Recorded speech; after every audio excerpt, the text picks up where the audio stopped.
Yep. I'm in there. I'm good. There it is. Yo. Peace and love podcast. Gonna be back in here. It's a lovely Friday. We got a special guest in here. I'm gonna get to the housekeeping. My name is Emmett. You can catch me at EMCGEEE. Got my co-host in here. Come on, man. You know it's your co-host, man. Bro, you already know where to follow me at. Bro, the producer #4, business page, slap it or trash it. We in this thing, bruh. Yes, indeed, man. You can go ahead and introduce the special guest. Come on, man. We gotta hold on, man. I gotta make sure I introduce this man right? We got a very special guest right here, right? We got what I would call, for me personally, we would call a motivational speaker. I would call him a activist, a gang activist, a role model, and a fixture throughout the community, man. We got Mr. Skipp Townsend in the building, man. Can we give him some round of applause? Mr. Skipp, how you doing this morning, man? Man, I'm grateful, brother. I'm alive and well, not dead or in jail, so I'm truly grateful to be here, brother. You and me both, grateful. Man. Hey, man, I had to, first I want to tell the people why I had to have you come down here, man. I saw that it's a video that's out right now. It's like a mini, would you call it a mini documentary? I would just call it a video. You know, they really didn't do a documentary. It's like it took place in one day, about 3-4 hours to do. Okay. So, yeah, it was, and if the title of it, what's the correct title? Is it, because I when I see it, I don't know if somebody changed it, but I know it as could Crips and Bloods coexist? Yeah, I don't know. When they was filming it, they called it L.A. Gang. So I really don't know what the title is, you know. Okay, got you. So, but if y'all haven't seen that, go check that out, man. I think it just dropped like a week ago, and it's already at like I think few million views. It's real powerful. If y'all haven't saw it, go check it out, please. That's on YouTube, right? It's on YouTube. Jubilee is the name you gotta search to. So search Jubilee on YouTube and go check that out. And then check out L.A. Gang. Yep. Well, look, I want to start from the beginning real quick, Skip, because it's your first time up here. So tell the people where you grew up at, and you know what part of the city did you grow up at? Man, so I grew up. My mother brought me home to 1221 East 20th Street. I seen that on the birth certificate. And had the nerve to ask me one day, why did I join the gang, join the Rolling 20s? And I was like, Mama, you just don't understand. I mean, she did everything she could, took us around. You know, we moved to Compton for a minute. We moved on 66 and Dinker. That's where I really, my roots started growing. 66 and Dinker, which is like the north side 8 trays. But that's when I realized, I was tired of the Crips, you know what I mean? Because couldn't go nowhere, couldn't do nothing because of all the Crips. So I went to go stay with my grandmother in Inglewood. My daddy lived on the other side of the jungle, so I went to Audubon and Dorsey. By 1980, I had landed on Washington, the west side of the 20s. And so that's, you know, where I call my growing up, even though by the time I got there, I was 17 already. But I consider myself from, you know, the West Adams area. Got you. Washington, Arlington. And that was in the 80s, like... 1980. 1980. Look, man, that was in the beginning of the 80s. I wasn't even born yet. Man, let's keep it real. But no, look, I always heard stories about how the 80s was, right? Like how bad it was, especially in the streets, especially just like with just the gang culture in itself, right? What was it like for you around that time? Man, it was, you know, it was like a pioneer though, man, because it was horrible, but we got out every day and did different stuff. So whatever was done to me, I was doing to somebody else. So I go somewhere and I know I'm outnumbered and I might have to fight to get home or whatever. So now, you know, whoever I'm with, we gonna look for somebody to outnumber. So it was really dog eat dog. I didn't expect to be alive this long, but yeah, it was. Most of these dudes out now wouldn't have survived because a lot of these dudes are on drugs. We could not be on drugs. Right. I couldn't be slowed down by being drunk. Most of the dudes who got killed were drunk or high and stuff like that back in the 80s. You had to have your head on the swivel. Couldn't even stop at red lights some places. Even at a red light, like Slauson and Crenshaw. Slauson and Crenshaw, man, can't stop at that light. It's ugly. It's ugly, man. You got to run lights. You know, most dudes you would see, you could tell by the way they was driving. They would either take the gutter lane or they would get in the left-hand turning lane, not about to turn left, look both ways and take the light. Yeah, because you can't sit there too long, bro. Let me ask you, are there any lights that you still do that at? Are there any lights in LA that you still do that at? Man, I'm not going to do that no more. But, you know, I mean, I could just think of, you know, I mean, just think how horrible it was to drive down Normandy. Yeah. You know, you can't drive down Normandy, man. You know how many different neighborhoods you got going down Normandy, man? As soon as you get 4 blocks, you in another hood. Exactly. You know, and then sometimes these hoods is, you know, close to each other but at war with each other. Yep. So they don't recognize where you're from. They don't want to stop to see where you're from. All they know is you not from where they from. Exactly. That's all it's gonna take. That's so crazy, man. Cause I didn't even. Well, I was born in '87, so I didn't really catch no. I couldn't really get a grasp of what was going on, until the '90s. And the '90s was crazy for me growing up. I'm sure because you've been through it all. But see, I saw the '90s, the early 2000s, and all that. And for me, for a person that don't gangbang, even being a non-affiliate, it was like you still had to abide by some of the protocols if you want to make sure you make it home. Yeah, so the '80s and '90s were pretty much the same, because you got to figure maybe because there was a lot of fighting back in the '80s, and all that kind of left like around the time you was born. Now by '87, there's no need to fight no more. Everybody got a gun. Everybody got AKs. Everybody got Tech 9s. Everybody got all these high-powered weapons. So there's gonna be no fighting. What was the transition though? How you go from we could get down, boop out, you beating them up, and everybody, we could go home and be cool to like now I want to kill you. What was it? Well, what really happened was it was really the drugs, to be honest with you. So now we can make money. So 83, 84,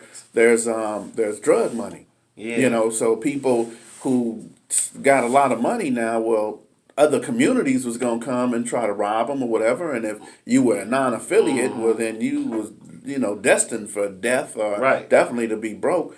So now, you gotta destined to be broke. Yeah, because they ain't gonna let you have it, man. There's dudes who were square who was coming up and had nice cars and stuff and had the jewelry, man. Everybody would be on. That's what you would call a pork chop, huh? That was a pork chop. That was a pork chop. Yeah, I see and that. You could tell they shaking yeah. at the gas station, and I look, oh man, cool. I'm glad you here. Yeah. Now I can get my gas and get on. Get on. What I mean? Hey, look, that's crazy. Look, that's crazy. He said that, right? Because I'm glad I got you here right now, right? I'm what you call, I guess, quote unquote, in the county jail, I would be a tuner. This is the new term, the turned up non-affiliate, right? So like, I don't think gang members really understood I ain't never heard that before. No, that's a little look.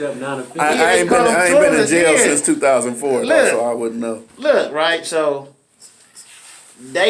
some gang members forget that we grew up around this shit too and around y'all. Oh, yeah.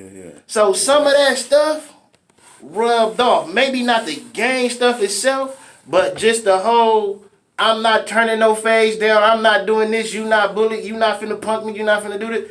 That, for me, that kind of like rubbed off on me. So it was always funny to see how some people felt like just because a person don't gangbang, he a sucker. Right. And that's not always the actual case, you know what I'm saying? Right. And that to me, I think nowadays with the style of dressing and the new wave and the new lingo, you can kind of see like everybody that's tough now don't look tough. Right. It's not a uniform no more to it. Right. So it kind of changed. But I remember at one point you would catch hell because you didn't gangbang. Like, hold on, I don't know who you think I am though. Well, the person who didn't gangbang back in the days would just be a victim. Pretty much the person who didn't gangbang, well, you're going to get your stuff taken. Period. But that's just it. That's just what it is. But, I mean, the person who does gangbang, though, might get shot, might get dead, got to defend itself. So back in the 80s, it's like, well, that dude and where he's from, so the everything's going to be different, But I think what happened is a lot of cultures were created in these communities. Like I had a red Corvette back in 93, 94. And my cousin eventually became a correctional officer. So he didn't gangbang at all. But he was afraid of that red Corvette because he grew up in the 60s.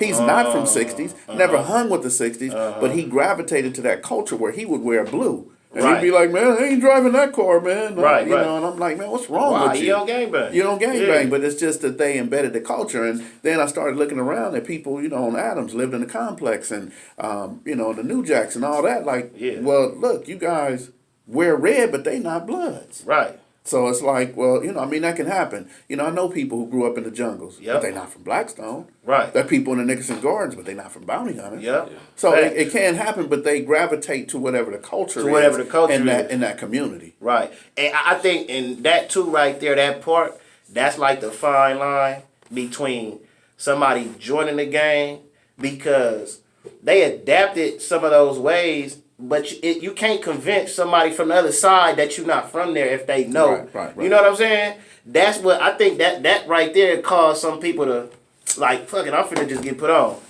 Because they won't leave me alone. Well, that's one of the things that I tell LAPD when I train LAPD. Because let's just say if you got two brothers, one is Rodney and the other is Roderick, right? Yeah. And Rodney is Killer Rod, got guns and pistols, but Roderick's going to school. Yeah. LAPD doesn't know the difference. Uh-huh. LAPD don't know the difference between Rodney and Roderick. Exactly. So they're going to treat them the same. Right. But now Rodney got a gun every day, like to fight, write his name on the walls, all that. But the brother want to play football, like girls. He hang out at school, do school activities and stuff like that. Not a part of that culture, but the community's going to respect him just the same. Because he grew up there, he's big, he can fight, whatever. Yeah. But now LAPD is going to treat him like, well, they both gang members. Exactly. And that's just not the case. So that's the perception that people in Australia, people in London, they have on us, like, oh, you guys are the gang, and you guys are a gang, and you go join a gang, like, and I had to explain to him, man, we're not looking at a map, like, oh, I want to be in that gang, and drive over there, or go catch a bus about 2-3 hours and say, hey, put me on. Yeah. No. That's goofy shit. You doing that. Yeah. You know, and I have to explain to him that when I was growing up, my mother told me, don't leave past this tree. Don't leave past this gate. This is where you're going to grow up. This is who you're going to play with. So she pretty much determined who my friends were. Exactly. My friends was on 20th Street. Went to All People's Christian Center. And that's the home of the 20 said. Outlaws. The home of the Bloods. Right. What you want me to do? Matter of fact, they knew my mama. You know what I mean? My mama went to 20th Street Elementary School. So mama, don't ask me why I'm from 20s. Understood. You know what I mean? Yeah, don't ask me that. Yeah, that's good. Shit. And then you confine me to this one little box, and then later on, why you doing this? Right. Now, granted, I did go west when she raised me in the east, but still, it's 20th Street is 20th Street. I want to touch on something that you just said. When you say you train LAPD, what type of training you do? So we do the community intervention training. So intervention workers who work for the city of LA, they respond to homicides, they respond to, different things that are going on in the community, and LAPD has no idea how to deal with them, how to interact. They like, man, get out the way, and but these are the guys. This is like some you talking about intervention when you on scene of like a crime or something like that. Yeah, so like say for example, somebody's doing intervention. Let's just say in my area, it's two guys, Reggie and DeMarco. They do intervention in that area. Yeah. Well, there's certain things they're gonna have to do if a shooting come up. They're gonna have to do rumor control. They're gonna have to do crowd control. They're gonna have to help and assist the family. So when the police come up, they need as much information as possible. Reggie and DeMarco are going to need all the information they can get, right? Right. So if the police saying, hey, get back and all that, and treating them like they criminals themselves, then now they can't help the family, they can't help the community, they can't do their job. Understood. So what has to happen is there has to be some kind of liaison, some kind of intermediate training to where these ground officers may not know what's going on, but they got to build relationships with lieutenants and sergeants and somebody who could say, look, man, we got 3 shot, only 2 are confirmed dead, just give them the information. Somebody might be screaming, oh, that's my daughter, and they could say, hey, look, we can't tell you who it is that's dead, but none of them are females. So that's enough information. So now they can kill that rumor. Like, no, your daughter's instead of just saying, get back, get out here, and all of that. Okay, that type of stuff. And then you said, damn, they do rumor control. How the hell you? Because the first thing that happens, man. So my homeboy Jimbo got killed. Yeah, just recently, right? So Jimbo get killed. Everybody say, oh, it was the youngster. The kid did it. But that's a rumor, man. Right. Did you see the kid do it? Understood. And no, if you didn't, then why are you putting this out there? There are people calling from out of state saying, hey, man, that kid is foul, man. Wait, first of all, you a Crip from out of state. How did you hear that? Because that's the rumor that's out. You know what I mean? So LAPD hasn't made an arrest. Makes sense. You know what I mean? There has been no arrests, and there's, what are they following? I have no idea who they following or whatever, but it's like, why are Crips from out of state calling me, asking me about the kid when it's shit? The police ain't even looking at the kid. How does LAPD get in front of the rumors? Do they get into the actual streets and tell people, no, this ain't what No, it's not LAPD. He's saying it's the intervention workers. Yeah, that control. They do rumor control and all of that. That's so for the most part, the community and the police don't have a dialogue, don't get along. Right. So there is no in between. The police do what police do, and people in the community do what they do. So when you get an individual who wants to bring peace to the community and calm to the community if he doesn't have a relationship with someone who could get information from law enforcement. Then it makes his job harder. Do you ever think that could coexist? The neighborhoods and the police, because it seems like they come into our neighborhoods, they don't respect the neighborhoods, they don't really know how to deal with the people there. Because they not from there. Because they're not from there and things like that. What can be done to make it? Well, I think here, let me just say this, and I don't say this publicly a lot, man. I've known about 2-3 police chiefs, but this one right here, Michael Moore, he's doing everything in his power to build that relationship with the community. Okay. So, I don't give props and high five them and all that, but I do want to say that, for the most part, that's starting. Those conversations are starting to where, he's coming to different town hall meetings and coming out and, taking the rocks. Because people throwing rocks like F the police and this and that. And he's, taking it. Okay, are you done? Okay, so this is what I'm going to do and this I'm going to help. And he's really listening. So that's what it takes. Because a lot of it is just built up anger. We have been treated so bad in my lifetime since Daryl Gates and the Battle Ram and all that all this built up and I remember energy. As a kid, my mom used to talk about the Stony Boys too. I mean to cut you off. The Firestone. Come on, they was the worst. Yeah. They was the worst. I would rather get beat up by LAPD than the Fire, because I could be dead. But the Firestone Sheriff, they was killing people and getting away with it. And I think that's why people don't understand our it's not hatred. But just that anger. But I think it turns to a hatred. But here's the thing. There, so if in my lifetime growing up with the corrupt LAPD and the LA County Sheriff, that's just in my lifetime. Think about my forefathers who had the civil rights, man. They would just come into their house, pulling them out, and it'd be the sheriffs of that town with the hoods on. And even before that, like it was Fred slavery. Hampton, they went in his house and shot him up. Man, while he's in bed. With his kids and everything, man. So it's like, yeah, absolutely. So we got to rebuild something. Cause do you think it's best to we rebuild the relationship to repair it with the police, or do you feel like some of the people in our communities have to go and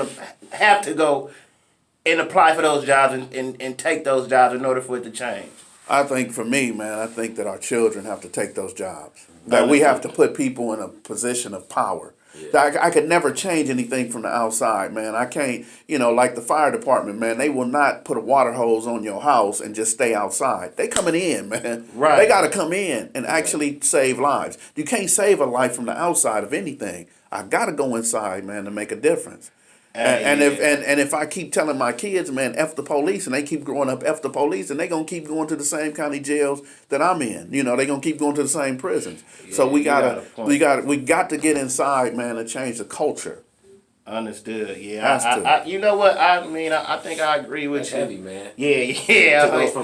To go from F the police to raising our kids to say, hey, you guys need to get those jobs, so that we can make some change from the inside. But not just get a job as a police officer where now they just patrolling the streets, which is important, but they got to get in a position of power. Exactly. They have to be empowered to change policies and rules and laws. Right. Exactly. That's what has to happen. Right. And because that kind of go on to what I was, and shout out to my boy Mike Jones, man. We had a conversation and he was telling me a lot of us, we want to be in front of the camera instead of behind it, right? And that was just on the entertainment aspect, right?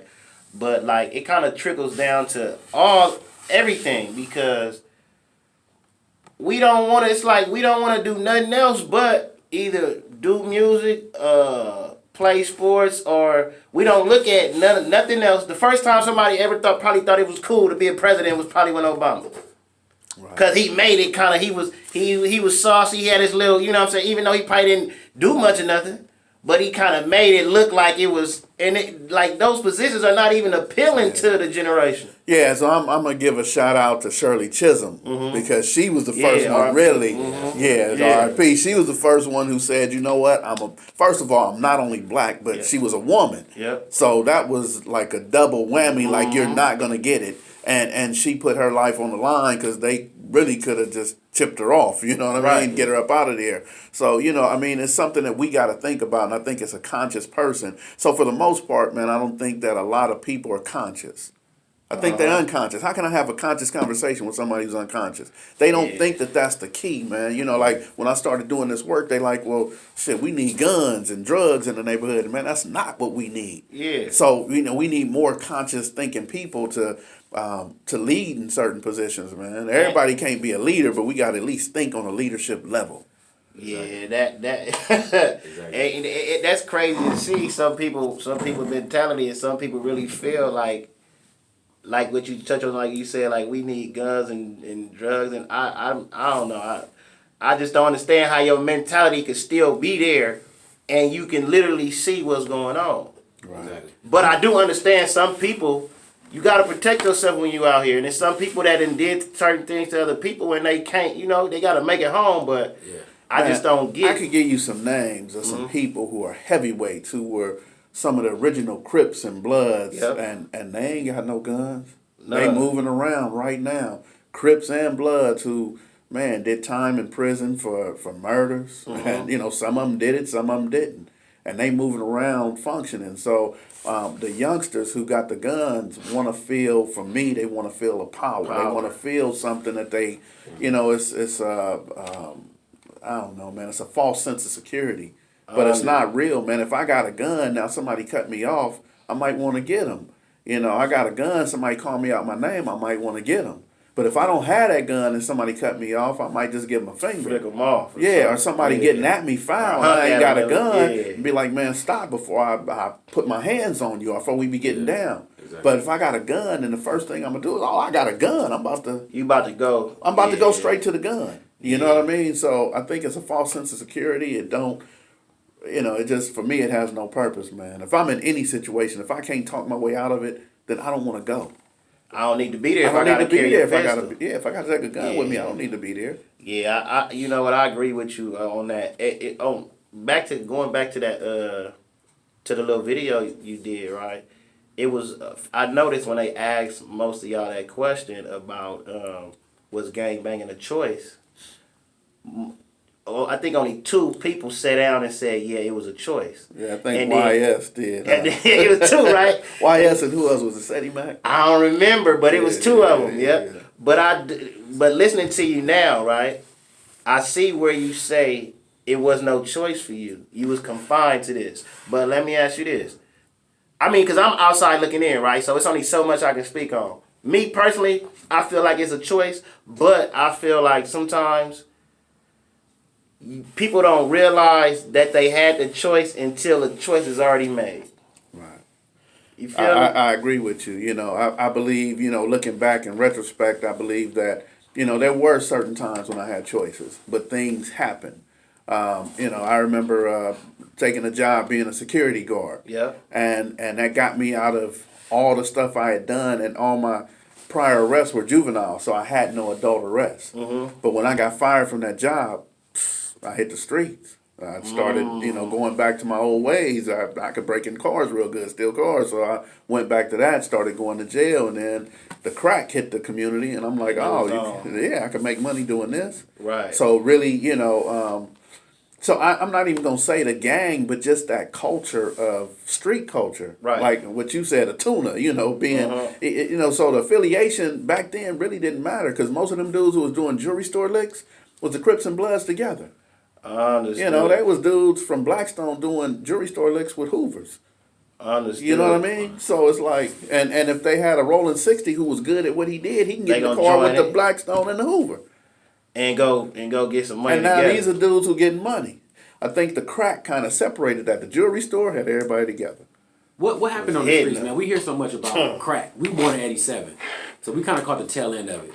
Yeah, y'all just got here. Yeah, we just got here. I was in prison when y'all was. We the crack baby. We come from the crack baby era, so our peers was some of their parents was the crack heads. Exactly. Yeah. Could you explain what happened to the streets when the crack hit? It seemed like it was peaceful, it was fighting, but then when the crack hit was money, it was good. Because you can buy artillery. Yeah, what happened when that was it right there. So the artillery hit, man. Okay. So now, so back in our days, we'd break into a house and get a 22, a 38 special, maybe a shotgun. Guns like that.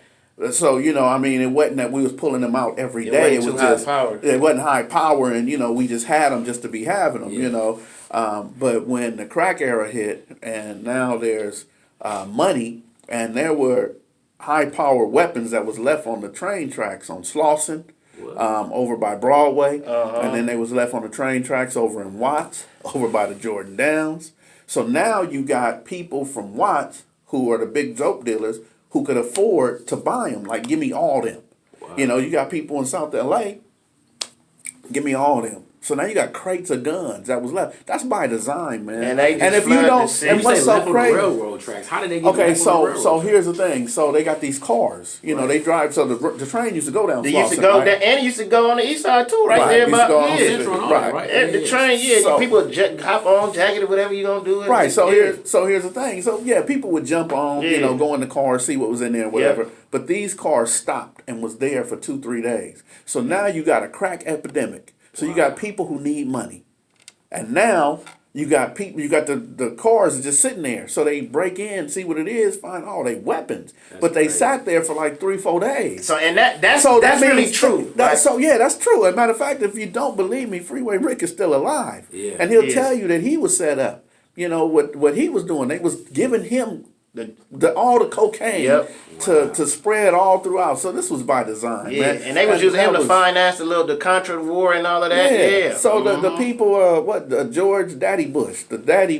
and Oliver North, and said they worked for Ronald Reagan during that time, man. So it was by design to get us to be able to, first of all, mess up our community with the drugs, and then to be able to kill each other. Yeah, they drop off a crate of guns in the community, and it just I've always heard that though, but some people would say, first time hearing that. "Nah, my granddad even told me that." Where you thought we got AK? That's why people saying we don't manufacture that. Right. Yeah, and then you don't see too many. How many? Ain't no goddamn. It's only about 2-3 Turners I know of. Exactly. Them way up. I don't know no gun stores outside of Turners anyway. So another thing was going out of state. So there's a lot of dudes who went out of state, get a U-Haul truck, you know, Arizona, other places that don't have the 30-day or 90-day wait to get guns. You just go out of town and buy them. And buy them and come just bring them right back. Yeah. And bring all the guns back, and now your hood got guns. Got guns. That's it. You know, and that's it. And it became fun, man. You know, the first thing we could do, it'd be really hard if I said, hey, man, you know the dude we grew up with, led on the street, man, had that fine sister, let's go shoot him. You know, it's hard to say, nah, why I want to shoot him? But if I say, hey, man, these niggas over here, these are, now now let's go find somebody, and the person we gonna look for look just like us. And that's the messed up part. That's the crazy part, is that when I cross Crenshaw looking for somebody to hurt, he look just like you. I'm looking for somebody like me. Exactly. And I'm thinking he ain't shit, because I'm thinking I ain't shit. But if you saw a white boy across Crenshaw, you wouldn't press him. Go right past him. Exactly. So because I want to when you was on the Fox Soul show, he was touching on black crime, right? Now, I mean, they try to make. I mean, they always want to highlight black on black crime, black on black crime, black on black crime. But typically, the crime you commit is usually towards your neighbor or the people that's amongst you or the people that you know. So 9 out of 10, depending on what community you live in, he probably gonna look like somebody like you. So what I found is that African Americans kill African Americans. Hispanics kill Hispanics.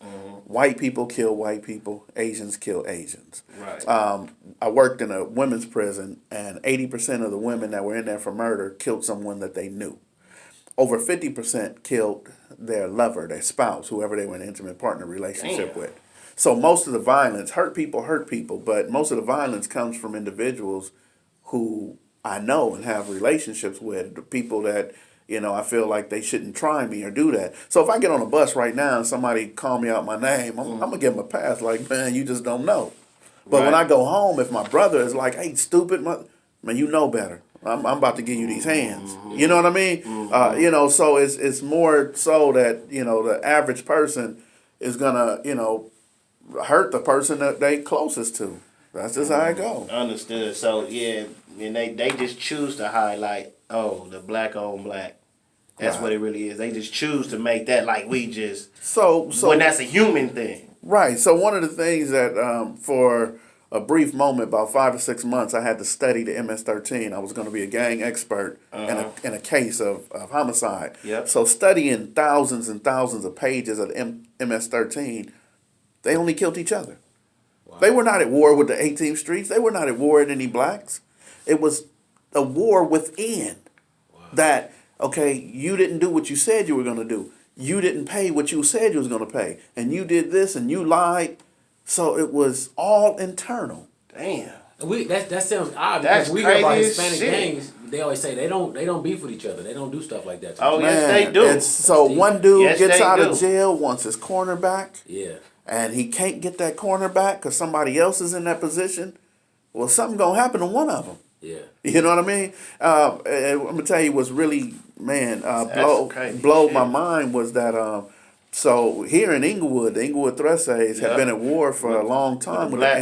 NHPs and the Queen Streets, right? But not the blacks. Just them two. Just them two. So they're not at war with the legends. They're not at war with the Inglewood families, Centinela Park family, just with those, right? So I'm talking to Squeak Rue, and he said, Squeak Rue used to rap. yes, sir. Yeah. Well, he still rap. Even at 50, he's rapping. But, Squeak Rue is hard. yes, Yeah. sir.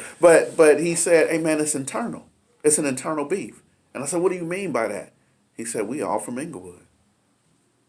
It ain't outside. Ain't nobody out. He said, we grew up together. He said, we slept in, each other's house. With the It's Inglewood Thrustays. With the Inglewood Thrustays. He said, it's internal beef. And I'm sitting there thinking like, man, he's right. It's not another community that came over here. It's your own community has separated and started Right. fighting with each other. It's just like if me and my brother start fighting. Right. You know what I mean? That's So what? We deep. got different daddies. You know what I mean? But we still brothers. So That's. so that was deep to me when he said that. It's internal beef. Let me ask you this: what do you feel like? Oh yeah, why you doing? Let me make sure these buttons on too still. Hold on, real quick. Somebody that's like out of town, but it seemed like to me in today's time, like when you listen to our music, people rap about it, but it's not so much glorifying. It's just this is just what it is, and that's just who we from. Right. And then when I look at somebody like some of the out of town rappers that gang bang, it's like they promoting it like it's just like it's just they making it look like it's something good.